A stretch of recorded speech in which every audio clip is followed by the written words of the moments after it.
नमस्कार, देश देशांतर में आपका स्वागत है। मैं हूं श्याम सुंदर। आप सभी को राज्यसभा टीवी की तरफ से आजादी की सालगिरह पर बहुत बहुत बधाई। प्रधानमंत्री मनमोहन सिंह ने स्वतंत्रता दिवस पर देशवासियों को संबोधित करते हुए अपनी सरकार की उपलब्धियों और चुनौतियों पर बात की। उनका कहना था कि दुनिया में छाया आर्थिक संकट भारत के लिए भी चिंता की बात है। आइए देखते हैं प्रधानमंत्री मनमोहन सिंह के भाषण का एक छोटा सा अंश।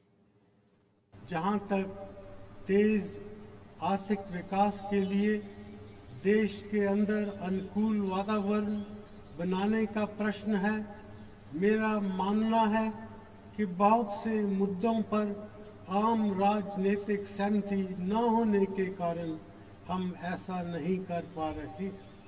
अब समय आ गया है कि हम अपने विकास प्रक्रिया से जुड़े मामलों को राष्ट्रीय सुरक्षा के मुद्दों की तरह देखें। अगर हम देश के आर्थिक विकास की दर को तेज नहीं करते हैं, अर्थव्यवस्था में नए निवेश को बढ़ावा देने के लिए कदम नहीं उठाते हैं, सरकार के वित्तीय प्रबंधन को बेहतर नहीं बनाते और आम आदमी की आजीविका सुरक्षा और देश की ऊर्जा सुरक्षा के लिए काम नहीं करते हैं, तो हमारी राष्ट्रीय सुरक्षा पर निश्चय ही असर पड़ता है। प्रधानमंत्री मनमोहन सिंह ने जिन चुनौतियों का जिक्र अपने भाषण में किया, उन पर चर्चा के लिए आज मेरे साथ कई खास मेहमान मौजूद हैं। मेरे साथ स्टूडियो में हन्नान मोल्ला साहब मौजूद हैं, सीपीएम के केंद्रीय कमेटी के सदस्य हैं। कांग्रेस पार्टी से शकील अहमद साहब हमारे साथ हैं। बीजेपी के नेता भूपेंद्र यादव जी भी हमारे साथ हैं और इसके साथ ही वरिष्ठ पत्रकार मधुसूदन आनंद भी हमारे साथ होंगे। आप सभी मेहमानों का बहुत बहुत स्वागत है देश देशांतर कार्यक्रम में। हन्नान मोल्ला साहब, आपसे बातचीत शुरू करेंगे। आज एक तरह से बहुत बड़ी अपील प्रधानमंत्री मनमोहन सिंह ने लाल किले के प्राचीर से की कि जो दुनिया भर में आर्थिक संकट की जो चर्चा हो रही है, भारत भी उससे अछूता नहीं रह सकता है और अंतर्राष्ट्रीय परिस्थितियों को तो भारत नहीं बदल सकता है, लेकिन भारत के अंदर अर्थव्यवस्था तेजी से ग्रो करे, विकास बढ़े, इसके लिए अनुकूल वातावरण बनाने की जरूरत है। लेकिन क्योंकि राजनीतिक माहौल ऐसा है, इसलिए ऐसा नहीं हो पा रहा है।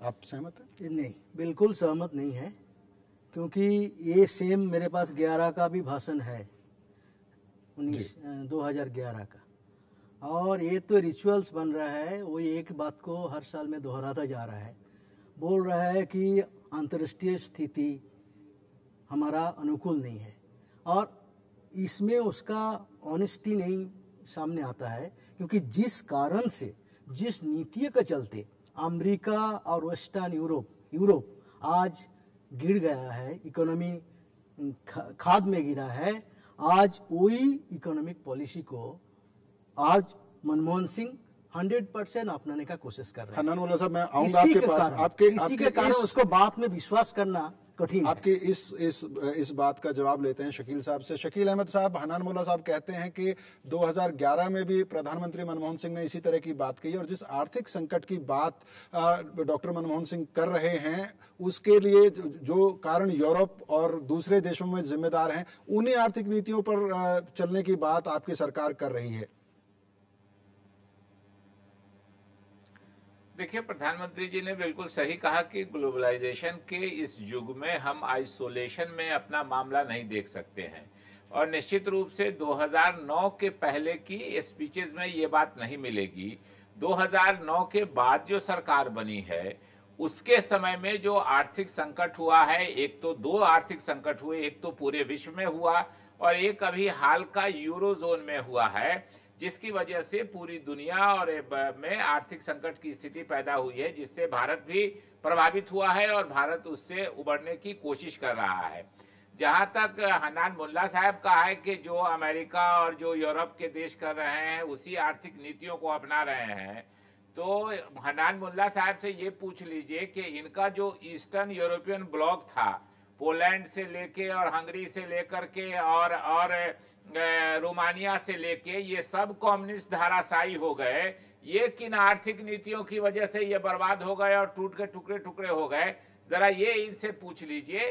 इसलिए निश्चित रूप से आज की दुनिया में ग्लोबलाइजेशन है और उसका असर एक दूसरे का पड़ता है। हम सबसे बड़े इन्वेस्टर हैं यूरोप में। भारत जो है वो दुनिया का दूसरे नंबर का सबसे बड़ा इन्वेस्टर है, तो स्वाभाविक रूप से हमारी इतनी पूंजी वहां लगी है और वहां जब आर्थिक संकट होता है तो उसका प्रभाव भारत पर भी पड़ता है। इससे हम अपने को अलग नहीं रख सकते हैं आज के विश्व में। शकील साहब, मुख्य विपक्षी पार्टी भारतीय जनता पार्टी के नेता भूपेंद्र यादव जी के पास चलते हैं। भूपेंद्र जी, आज प्रधानमंत्री ने लाल किले के प्राचीर से अपील की है कि देश में अनुकूल माहौल बनाया जाए विकास के लिए, और इसके लिए उनका यह भी इशारा था कि राजनीतिक जो मतभेद हैं उनको पीछे रखा जाए और अर्थव्यवस्था के विकास पर जोर दिया जाए। क्या कहना चाहेंगे? देखिए, प्रधानमंत्री जी ने जो कहा है, उन्होंने तो कहा है कि हमारे पास पूंजी नहीं है, और अभी शकील अहमद जी कह रहे हैं कि हम यूरोप के सबसे बड़े इन्वेस्टर हैं, तो फिर आपको एफडीआई की क्या जरूरत है? आप अपनी पूंजी वापस लेकर के आ जाइए। वास्तविकता यह है कि संकट इस समय देश में आर्थिक संकट से ज्यादा राजनीतिक नेतृत्व के साख का संकट है। इस समय प्रधानमंत्री ने राष्ट्रीय सुरक्षा की बात करी है, लेकिन बांग्लादेश की घुसपैठ के कारण आज आसाम के 2 लाख हमारे जो ट्राइबल लोग हैं वो अपने ही देश में बेघर है। प्रधानमंत्री ने एक शब्द नहीं कहा है। देश के आस्था के केंद्र अमरनाथ पे 180 यात्रियों की मृत्यु हो गई क्योंकि सरकार उनकी चिकित्सा और सुरक्षा की व्यवस्था नहीं करी। भूपेंद्र यादव जी, इन दोनों ही मुद्दों पर भूपेंद्र यादव जी जो 2 मुद्दे आपने उठाए, बम विस्फोट हुआ है, प्रधानमंत्री ने एक शब्द नहीं कहा है। और जहां तक आर्थिक संकट की बात है, मैं आपको कहना चाहूंगा, अभी यूपीए सरकार खुद अपनी आर्थिक सरकार में अपने घटक दलों के साथ कोई सहमति नहीं बनाई पाई, तो ये तो यूपीए सरकार की विफलता है। जी, भूपेंद्र यादव जी बने रहिए हमारे साथ। मधुसूदन आनंद जी, आपने हमारे तीनों मेहमानों को सुना, सत्ता पक्ष को भी सुना और 2 विपक्षी पार्टी के नेताओं को भी सुना। आपका क्या आकलन है? आज जो प्रधानमंत्री ने अपील की है लाल किले के प्राचीर से, क्या एक तरह की डेस्परेट अपील थी उनकी कि जो आर्थिक परिस्थितियां भारत में खराब हो रही हैं, उन्होंने कहा कि इसके लिए एक अनुकूल वातावरण बनाने की जरूरत है? देखिए, प्रधानमंत्री ने जो कुछ कहा है उसमें आंशिक रूप से सत्यता है। आज वैश्वीकरण के कारण भारत की अर्थव्यवस्था विश्व की अर्थव्यवस्था से जुड़ी हुई है। 2008 में जो अमेरिका में सब प्राइम संकट पैदा हुआ, उसको तो भारत ने, और उसके कारण जो तमाम देशों की अर्थव्यवस्था पर असर पड़ा, उसको भारत ने काफी हद तक सफलतापूर्वक झेल लिया। लेकिन यूरोजोन के संकट के बाद वाकई में तमाम देशों पर उसका असर पड़ा है। लेकिन सवाल ये है कि अगर देश में कोई आर्थिक नीति आपको बनानी है और उसको लागू कराना है, तो ये जिम्मेदारी सरकार की होती है, विपक्ष की नहीं होती। तो विपक्ष से वो ये मांग कर रहे हैं कि जिस तरह से सुरक्षा के मामलों पर सर्वसम्मति बनती है, ऐसे ही आर्थिक मामलों पर भी सर्वसम्मति बने। लेकिन इसका क्या मतलब है? इसका मतलब ये है कि मल्टी ब्रांड रिटेल में जो उनके अपने घटक दल उसके लिए तैयार नहीं हैं, वो उस तरह के चीजों पर सहमति बनाना चाहते हैं। सबसे पहली बात यह है, जैसा कि भूपेंद्र जी ने कहा, कि पहले सरकार के घटक दलों में तो एक तरह का समन्वय, एक तरह की सहमति बन जाए, तब वो विपक्ष से जाकर मांग करें। चलिए मधुसूदन आनंद जी, शकील साहब के पास चलते हैं सीधा। शकील अहमद साहब, आपने भूपेंद्र यादव जी को भी सुना, मधुसूदन आनंद जी को भी सुना। सहमति जो बनाने की बात हो रही है आर्थिक विकास को लेकर, दूसरी योजनाओं को लेकर, सरकार की जिम्मेदारी है, आपके अपने घटक दल आपके साथ नहीं हैं। आज प्रधानमंत्री ने जो अपील की है, क्या उसके बाद उम्मीद है कि जिस रास्ते पर आप जाना चाहते हैं, विपक्ष से भी उम्मीद कर रहे हैं प्रधानमंत्री, लेकिन आपके अपने दल, आप पश्चिम बंगाल के इंचार्ज भी हैं? जी देखिए, एक तो पहले मैं भूपेंद्र यादव जी ने फैक्चुअल जो गलत बात कही है उसको कहना चाहता हूं। जिन मुद्दों की चर्चा भूपेंद्र यादव जी ने की, वो अपने सांप्रदायिक एजेंडे पर तुरंत आ जाते हैं, बात चाहे आर्थिक हो या कुछ हो। प्रधानमंत्री ने असम की चर्चा की है अपने भाषण में बहुत क्लियर रूप से, और पूरा काफी देर तक उसकी चर्चा की है और उसको बहुत दुखद बताया है और कहा है कि हम वो जल्दी घर लौटे, इसके हम ये कर रहे हैं। भूपेंद्र यादव जी ने शायद प्रधानमंत्री का पूरा स्पीच नहीं सुना है। विपक्ष के लोगों को गौर से सुनना चाहिए प्रधानमंत्री की स्पीच। दूसरे एक बात सही है कि हमारे ये सरकार किसी एक पार्टी की पूर्ण सरकार नहीं है, कांग्रेस के नेतृत्व की सरकार है, मगर इसको कई दल समर्थन दे रहे हैं, विभिन्न कारणों से समर्थन दे रहे हैं। हर मुद्दे पर हमारी सोच एक नहीं है और प्रधानमंत्री जी ने इसीलिए कहा है कि जैसे राष्ट्रीय सुरक्षा के मामले में हम कुछ नहीं देखते हैं, एक फैसला करती है सरकार या एक सजेशन कोई देता है और सब उसको मान लेता है, उसी तरह आर्थिक सुधार के मामलों में क्योंकि विश्व में एक संकट आया हुआ है और यूरोजोन के बाद भारत गया, आज भी इंग्लैंड के सारे अखबार में वहां के इन्फ्लेशन के बारे में, वहां के महंगाई के बारे में, वहां के प्रोटेस्ट के बारे में आज ही छपा है। तो पूरी दुनिया, स्पेशली यूरोजोन से जो लोग प्रभावित होते हैं वो उसमें भारत भी है, तो उस पर एक समेकित नीति बनाने की बात की है और उसमें सहयोग से मांग की है और लाल किले से प्राचीर से ये कहने की बात कि हम देश की जनता को वास्तविकता और सच्चाई बता रहे हैं कि हमने क्या किया है, हम क्या करना चाहते हैं, हम कहां बाधाएं फेस कर रहे हैं। अगर हम ये देश की जनता को प्रधानमंत्री लाल किले के प्राचीर से नहीं बताएगा तो कब बताएगा? यही साल में एक मौका होता है प्रधानमंत्री के लिए, जो चीफ एग्जीक्यूटिव होते हैं देश के, कि देश की जनता को बताएं कि हम कहां क्या किस दिशा में बढ़ रहे हैं और क्या हम ड्रॉबैक्स हमारे हैं, क्या हम बिल्कुल शकील साहब, आज प्रधानमंत्री ने अपनी उपलब्धियों, अगर जनता अपने बिल्कुल शकील साहब, आज प्रधानमंत्री ने अपनी उपलब्धियों और चुनौतियों पर खुलकर देश के सामने अपनी उपलब्धियों और चुनौतियों दोनों को प्रधानमंत्री ने लाल किले के प्राचीर से रखा। हनन मुल्ला साहब, आपके पास आना चाहेंगे। आपने शकील साहब को भी सुना और मधुसूदन आनंद जी भी ये कह रहे हैं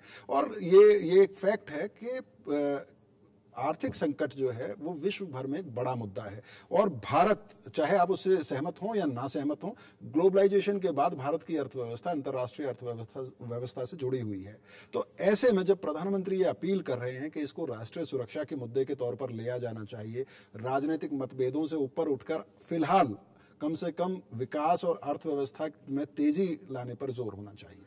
नहीं, प्रधानमंत्री वो बोला, जो पिछले साल का भी मैं पूरा भाषण पढ़ा और आज को भी सुना। शकील साहब का तरह नहीं है कि मैंने ना सुन के बोल रहा हूँ। हमारा ये कहना है कि प्रधानमंत्री अपना पीठ थपथपा रहा है। 2008 के बाद हम संभल गया था, मगर ये बात नहीं बता रहा है क्यों संभाला। उसी समय आज को जो नीति का बात कह रहा है, इंश्योरेंस, बैंक, सबको प्राइवेट करने का जो रास्ता सिलसिला तेजी से चलाना चाहता है, हम वामपंथी पार्टियों ने उसको रोका था और उसके रोकने का कारण वो पिछले बार दुनिया का संकट से बच गया था। ये बात स्वीकार नहीं, प्राइवेटली स्वीकार करता है मगर पब्लिकली स्वीकार नहीं करता है। तो हमारा कहना है बेसिक नीति के हमारा खिलाफ है। सरकार जो नीति अपना रहा है, ये नीति है जिस नीति से अमेरिका और इस यूरोप मर रहा है। ये जो ग्लोबलाइजेशन के नाम पे सारे प्राइवेट कर रहे हैं, हमारा जल पानी भी प्राइवेट हो रहा है, खनिज तो कर ही दिया, अभी सब एक के बाद एक सरकारी नियंत्रण से। नेहरू जी का नाम इस बार नहीं है, पिछले बार लिया था। नेहरूवियन इकोनॉमी है, नेहरूवियन इकोनॉमी पब्लिक सेक्टर का जो सवाल था, जो हाइट में रहना था, ये सारे धीरे धीरे खत्म कर दे रहा है। टोटली प्राइवेटाइजेशन आज के पीछे पड़ा है। छोटे दुकानदार, 4 करोड़ दुकानदार उसको मरने का रास्ता में है। पहले किसान खुदकुशी किया 2.5 लाख, अभी प्राइवेट करेगा छोटा दुकानदार, तो छोटे दुकानदार का खुदकुशी शुरू हो जाएगा। आज पिछले बार बेरोजगारी दूर करने का बोला था, इस बार वही बात दोहराया। प्राइस राइज का बात प्राइम मिनिस्टर हर 3 महीने में बोला प्राइस राइज। शकील साहब भी ये बात मान रहे हैं कि 2009 तक के भाषणों में प्रधानमंत्री की ये बात नहीं मिलेगी क्योंकि परिस्थितियां बदले, इस तरह की बातें। मैं लौटूंगा आपके पास। एक छोटी सी रिएक्शन भूपेंद्र यादव जी, संक्षेप में मुझे ब्रेक पर जाना है।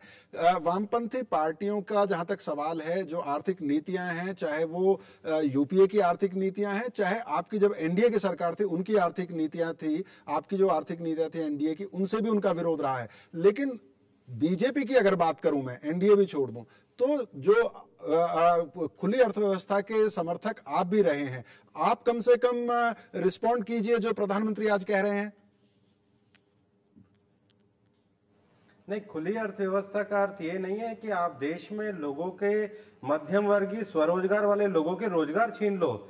आपको अपने कृषि क्षेत्र का, आपको अपने मध्यम वर्गीय व्यापारियों का, आपको अपने स्वरोजगार क्षेत्रों का और आपको अपने देश के प्राकृतिक संसाधनों का संरक्षण करना होगा। जब हम एनडीए सरकार में थे, हम प्लांट वैरायटी एक्ट लेकर के आए। क्योंकि इस देश की जैव विविधता को हम बचाना चाहते थे।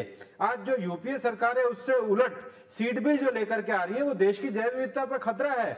हमारे देश की जैव विविधता, हमारे देश की प्राकृतिक संपदा, हमारे देश के मध्यम वर्गीय और किसान समाज जो है उनके अधिकारों की रक्षा, इसको रखते हुए ही हम दुनिया के साथ चल सकते हैं। हम वैश्वीकरण में जब तक अपने लोगों को प्रोटेक्शन नहीं देंगे, हम किसी भी प्रकार की नीतियां जो इनके रोजगार को उखाड़ती हो, हम उसका समर्थन नहीं कर सकते। भूपेंद्र यादव जी बने रहिए हमारे साथ। एक छोटे से ब्रेक के बाद आपके सवालों का जवाब लेंगे शकील अहमद साहब से।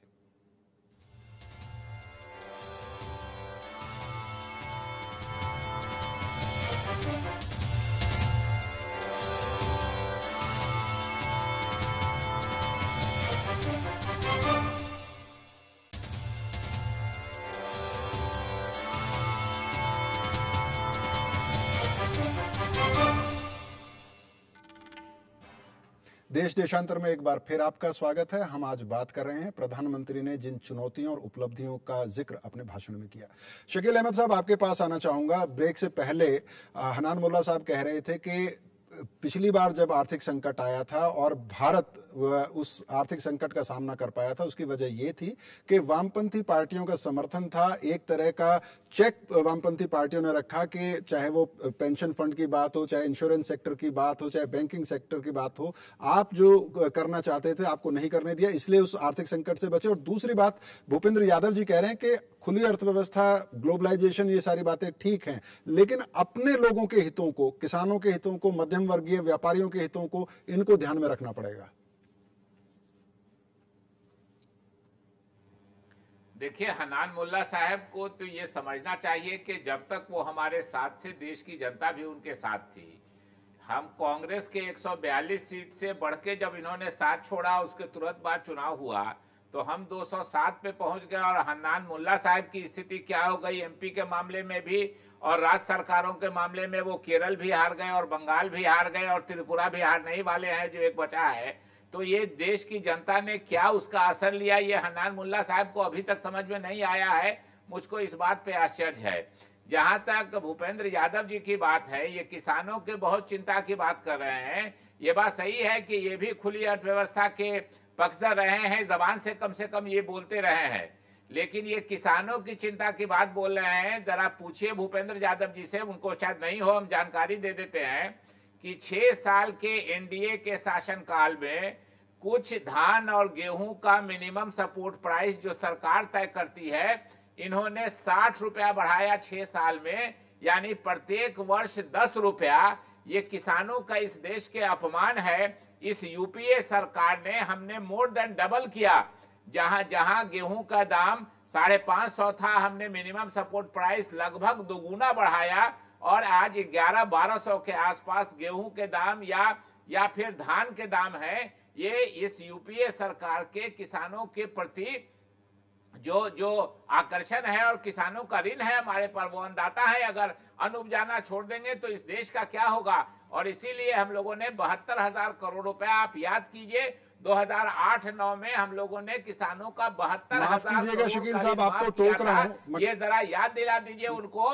जरा पूछिए शकील साहब पूछेंगे, बिल्कुल पूछेंगे आपसे, सरकार ने कितना माफ कराया शकील था साहब, और एमएसपी कितना बढ़ाया था। शकील साहब, एक संक्षिप्त टिप्पणी आपसे चाहूंगा। आपने कहा कि क्योंकि वामपंथी पार्टियों ने उस वक्त उन नीतियों का विरोध किया, उनको हार का सामना करना पड़ा, बंगाल में भी, केरल में भी और कई जगहों पर।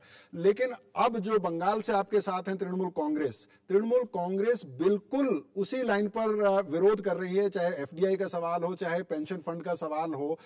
जो अब आपके साथ हैं, कम से कम उनको तो साथ ले लीजिए नीतियों पर, संक्षेप में। हाँ, निश्चित रूप से हमने पहले भी कहा कि हम एक पार्टी के लोग नहीं है, कई पार्टियों की सरकार है। हमारी कांग्रेस की सिर्फ सरकार नहीं है, कई पार्टियों की सरकार है और सभी मुद्दों पे हमारी सहमति नहीं है।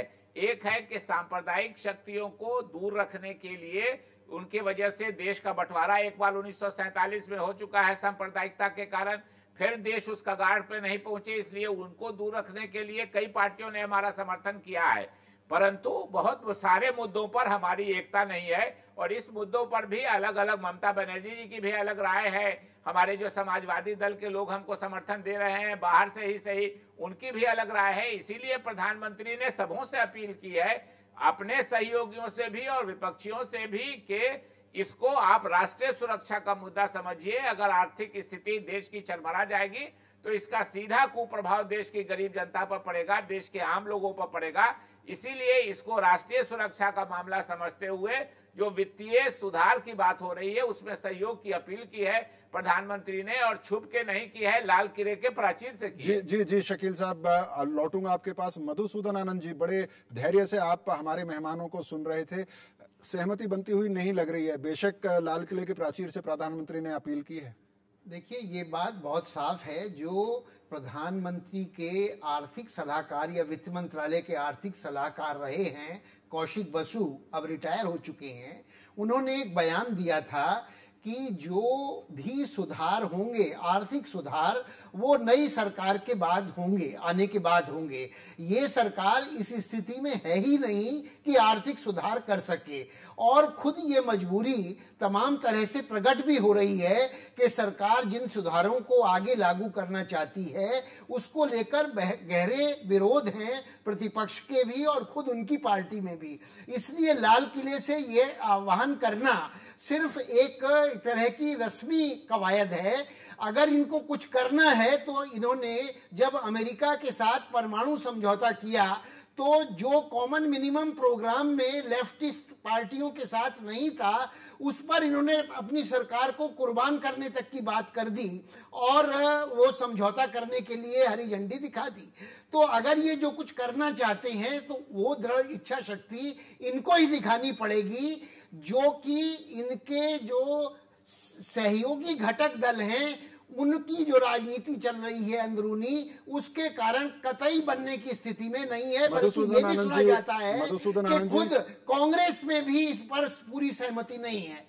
जी मैं लौटने की कोशिश करूंगा आपके पास। भूपेंद्र यादव जी, बहुत संक्षिप्त टिप्पणी आपसे चाहूंगा कि 2014 के चुनाव क्योंकि दूर नहीं है, उससे पहले कुछ राज्यों के भी चुनाव होने वाले हैं, और कहीं ऐसा तो नहीं है कि विपक्षी पार्टियां, क्योंकि चुनाव की तरफ तमाम राजनीतिक दल बढ़ रहे हैं, इसलिए सरकार को कॉर्नर करने की कोशिश में जो राष्ट्र का हित है, देश का हित है, उसको दांव पर लगा रही हैं? मैं आपको स्पष्ट करना चाहूंगा कि राष्ट्रहित भारतीय जनता पार्टी की हमेशा सर्वोपरि प्राथमिकता रही है, लेकिन आज शकील अहमद जी ने खुद इस डिबेट में स्वीकार किया है कि कई मुद्दों को लेकर उनके अपने सहयोगी दलों में कोई मतैक्य नहीं है। दूसरी बात, मैं शकील अहमद जी को यह कहना चाहूंगा कि प्रधानमंत्री का भाषण मैंने बड़ी सजगता के साथ सुना है। उस भाषण में बांग्लादेश की घुसपैठ को लेकर के प्रधानमंत्री ने एक भी शब्द किसी भी प्रकार की चिंता के जाहिर नहीं करे हैं।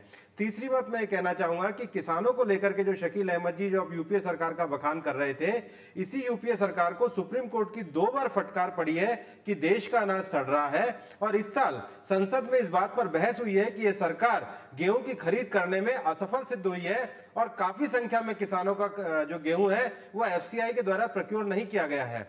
और चौथी बात मैं ये कहना चाहूंगा कि जो यूपीए सरकार का जो आज प्रधानमंत्री का भाषण था वो बेबस था, नीरस था, वह एक लोक नेता का भाषण नहीं था। भूपेंद्र यादव जी द्वारा एक पढ़े जाने वाला परिपत्र था जिसमें देश को भूपेंद्र यादव जी, मधुसूदन आनंद जी ने भी कुछ सवाल उठाए और आपने भी सवाल उठाए। शकील साहब, मेरी गुजारिश आपसे संक्षेप में बताइएगा कि मधुसूदन आनंद जी जो कह रहे थे, महत्वपूर्ण बात है कि जो आर्थिक सलाहकार थे कौशिक बसु, वो खुद कह चुके हैं कि ये सरकार जो है वो आर्थिक सुधार आगे नहीं बढ़ा पाएगी, उसकी अनेक मजबूरियां हैं। और एक और इंपॉर्टेंट बात उन्होंने कही कि जब न्यूक्लियर डील करनी थी अमेरिका के साथ तो वामपंथी पार्टियों के तमाम विरोध के बावजूद सरकार कुर्बान करने के लिए तैयार हो गई खुद को, लेकिन अब जब आर्थिक सुधारों की बात हो रही है तो वो हौसला आपकी सरकार नहीं दिखा पा रही है।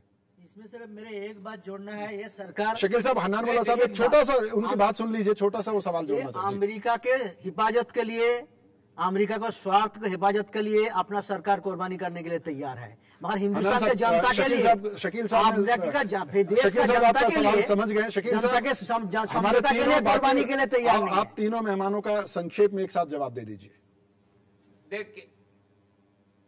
देख लीजिए, जैसे कहा कि उस समय हमको वामपंथी अलग हुए थे तो समाजवादी पार्टी समर्थन देने को तैयार हो गई थी। गणित के हिसाब से हमको लगता था कि जो हम इस दिशा में बढ़ रहे हैं देश हित में वो सफल है, इसलिए हमने वो किया था। जहां तक उनका सवाल है कौशिक बसु साहब ने जो बयान दिया, भूपेंद्र यादव जी का, प्रधानमंत्री जी ने असम की चर्चा की है। असम की चर्चा में भी बांग्लादेशियों की चर्चा कर ही रहे हैं सारे लोग। शकील साहब, आसाम पर जी की पार्टी, शकील साहब, आसाम पर पार्लियामेंट में बहस हो चुकी है। बांग्ला स्पीकिंग अल्पसंख्यक है वो अल्पसंख्यक, जितने बांग्ला स्पीकिंग अल्पसंख्यक है सब बांग्लादेशी हैं। तो न देश इस बात को मानता है, आप सांप्रदायिक बनाने की कोशिश कर रहे हैं। इसलिए प्रधानमंत्री ने असम की चर्चा की है, उसी में बांग्लादेशियों की भी चर्चा निहित है और छुपी हुई है, ये बात सब लोग जानते हैं। इसलिए आप उसको सांप्रदायिक बनाने की कोशिश नहीं कीजिए। आप चाहते हैं कि जितने बांग्ला स्पीकिंग अल्पसंख्यक हैं आसाम के, वो सब, उनको सबको बांग्लादेशी डिक्लेयर कर दिया जाए,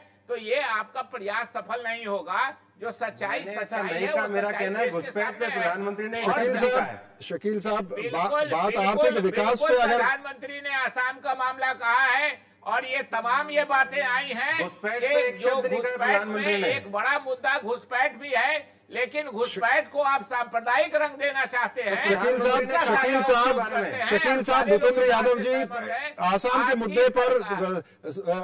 मुद्दे पर संसद में डिटेल में बहस हो चुकी है। आज प्रधानमंत्री ने आर्थिक मोर्चे पर जो बात कही, अगर उस पर शकील साहब, उस पर आखिरी टिप्पणी करना आपकी तरफ से चाहूंगा कि जो मधुसूदन आनंद जी कह रहे थे कि आज भी समाजवादी पार्टी, बहुजन समाज पार्टी बाहर से आपको समर्थन दे रही है, तृणमूल कांग्रेस आपको परेशान कर रही है, आज वो हौसला सरकार क्यों नहीं जुटा पा रही है? आपकी संक्षिप्त और अंतिम टिप्पणी।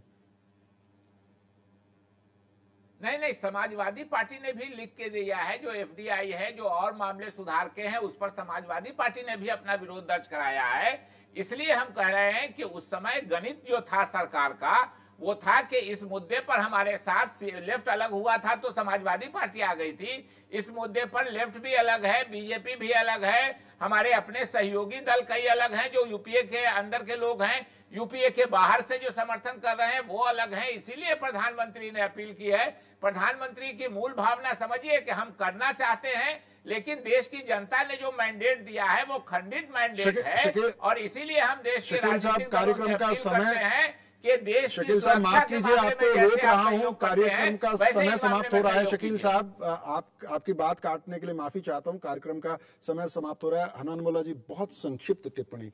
ये देखने में आ रहा है कि मुद्दा कोई भी हो, तृणमूल कांग्रेस और वामपंथी पार्टियां एक दूसरे से ऐसा लगता है कि कंपटीशन में है।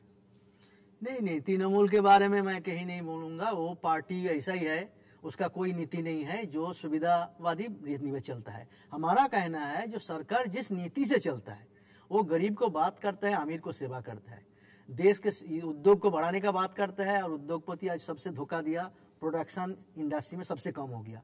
और 5,28,000 करोड़ का सुविधा पिछले साल का बजट में पूंजीपतियों को दिया गया, और गरीब के लिए देने के लिए बोल रहे फूड सिक्योरिटी के लिए पैसा नहीं है। ये जो सरकार का असल दृष्टिकोण है, एक 52 करोड़पति बन रहा है और 28 रुपया में गरीब लोग जीने के मजबूर हो रहा है। ये जो सरकार का पाबंदी के चलते आपको रोक रहा हूं, समय समाप्त हो रहा है कार्यक्रम का। तो नीति के चलते आज भी प्रधानमंत्री की इस अपील के बावजूद तमाम राजनीतिक दलों की जो स्टेटेड पोजीशंस हैं वो अभी भी बरकरार नजर आती हैं। देश देशांतर में आज इतना ही। कल आपसे इसी वक्त फिर मुलाकात होगी। नमस्कार।